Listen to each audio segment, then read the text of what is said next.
tell you everything, right? We're hoping. Who would like to answer that? I'll only get in trouble. I'll tell you everything. We got a lot of new surprises for the new season. We have some new historical figures. We're going to be revising their history. We'll get to see some Daniel Boone, Benedict Arnold, the character, and then Benjamin Franklin plays a big part in the season, starting with even the premiere. We'll learn some of the history behind his inventions and what he was doing in England. Allegedly was a spy, and a few other things that we've got in store that deal in the underworld and in the dark forces. So that'll be kind of fun to reveal. There's a lot of fun comedic moments.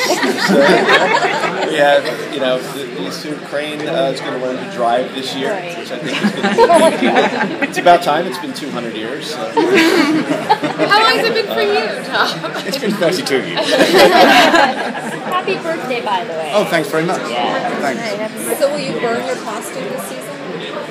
I can't burn that costume. I need that costume. The costume stage. They're if you'll recall, at the end of in the finale or the penultimate episode, Crane meets a girl in a reenactment battle who makes period costumes and gave him some new clothes, and so now there is an outlet store that he can go to. We'll make use, he makes friends. Make full use of in Sleepy Hollow. But the code stays. Yeah. Code stays. Yeah. We're playing. I mean, the apocalypse is real this year. I think things are going to amp up a lot, and then we have a really big twist that we're headed towards the middle of the season. It's really cool. We're getting to do 18 episodes this season, so that's allowing us the freedom to build towards a much bigger mid-season reveal. And so that'll come out. Are we going to get to see more of Ichabod's background, like before you died, with your father, Victor Barber? Are we going to see more of that, possibly? There was a lot of Ichabod's past explored in the first season. Yeah. And for a lot of it in the second season, we're going to keep exploring that and keep exploring with Katrina and Ichabod's ex. And there's a lot more of Abby's background as well. And in fact, all of the characters. Now we've met them all. Now we can start exploring them all a bit deeper. Yeah, Nikki, are you going to... I love the Mill sisters, by the way. Pardon? I love the Mill sisters. Oh, yeah, they're awesome. They're awesome, and they kick ass, and, they're just very strong women, and there needs to be more of that on television. We have quite a few strong women on the show. We have a new sheriff, Lena Reyes. Yeah, it's played by a very strong woman, Sakina Jaffrey, Katya. Actually, all the women are pretty opinionated, strong-willed, and forceful. More so than like any other show that I know of. Yeah, but thank you for saying that. It's been a pleasure working with Lindy and this character. It's allowed us to ground some of the fantasy that we're experiencing here, with all the monsters and everything, and then you have like this through line of just like compassion and guilt and all these things that are just like, it's a huge playground for that. And I think that's what people are responding to. Yeah, are we going to get to see more about the ancestors, because we need Grace, your ancestor Grace, delivered Jeremy, so are we going to get to see more about that, and your history, the background for the Mill sisters? Yeah, I think so. I think that earlier on we find out some things about Abby's mother, and hopefully a little bit more of it gets spilled out. Yeah, I think throughout the season we're going to get to understand a lot more about what...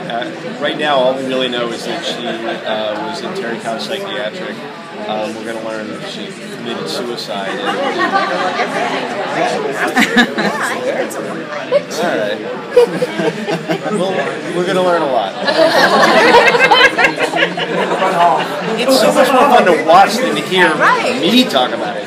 Yes, it is. That's why I'm not worried. When you guys are like filming and this fantasy all day, how do you bring yourself back down to reality at the end of the day? Or you're like, I'm going to enter back into the real world? I think it helps that I have to take a wig off. Oh, okay. I mean, you feel that wig in the 90-degree heat with 93% humidity. And to being able to take everything off, then I just kind But of not the jacket, you can't keep that on. I keep the coat. I sleep in the coat. That kind of helps you unwind. Grow your hair back out. I can't do that. The middle phase, love. The middle phase are awful. Would you say the tone is a lot darker than this season, or how does it change? No, I mean, that was something I feel like we found fairly early in the show and people really responded to was we have this incredible mixing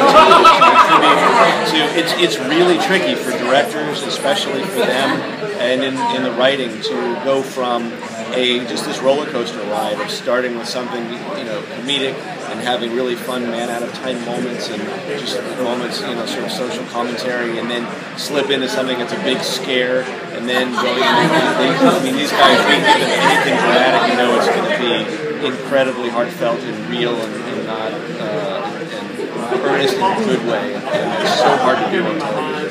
And so it's one of the biggest challenges of the show, but I think it's something we look for in every episode.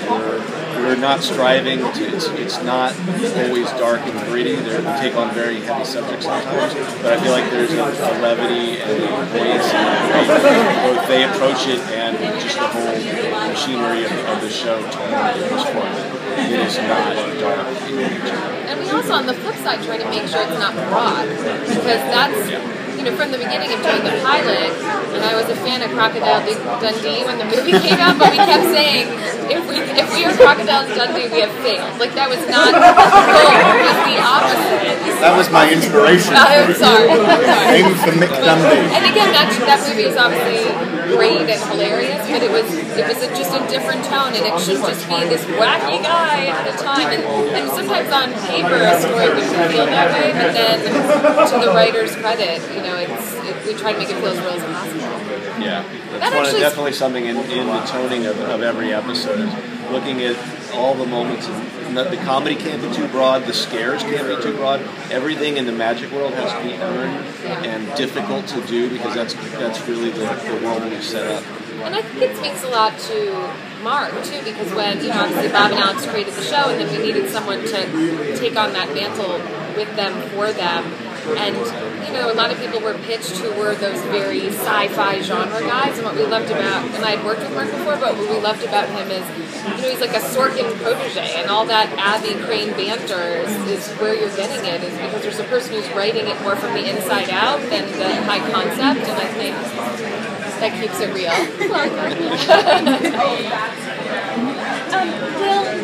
Will Ichabod see a little bit of the duplicitous nature of Kadin this season? Because his wife to Ichabod a lot. I mean, there's been reasons, sort of, kind of.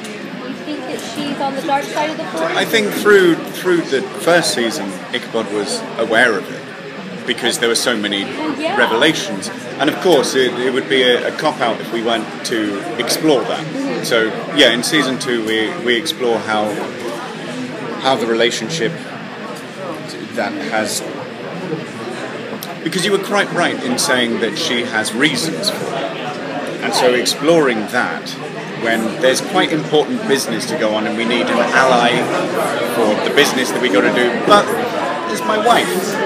And so the balancing between the deception, the deceit, and the love is really interesting to explore so far.